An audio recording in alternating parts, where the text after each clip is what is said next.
తమిళనాడు దివంగత ముఖ్యమంత్రి జయలలిత ఆస్తుల కేసులో స్వాధీనం చేసుకున్న కోట్లాది రూపాయల విలువైన ఆభరణాలను తమిళనాడు ప్రభుత్వానికి తిరిగి ఇవ్వాలని బెంగళూరుకి ప్రత్యేక కోర్టు ఆదేశించింది.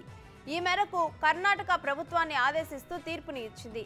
అలాగే ఆదాయానికి మించిన ఆస్తుల కేసు విచారణకు చేసిన ఖర్చులకు తమిళనాడు ప్రభుత్వం కర్ణాటక సర్కార్కి 5 కోట్ల పరిహారంగా చెల్లించాలని కోర్టు ఆదేశించింది.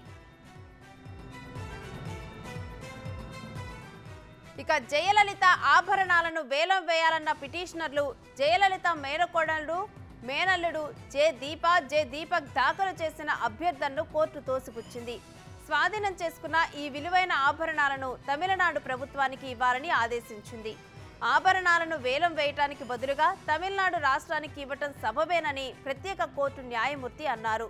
కేంద్ర ప్రభుత్వం జప్తు చేసిన ఆస్తులపై జయలలిత కుటుంబానికి హక్కు లేదని గతంలోనూ కోర్టు తేల్చి చెప్పింది.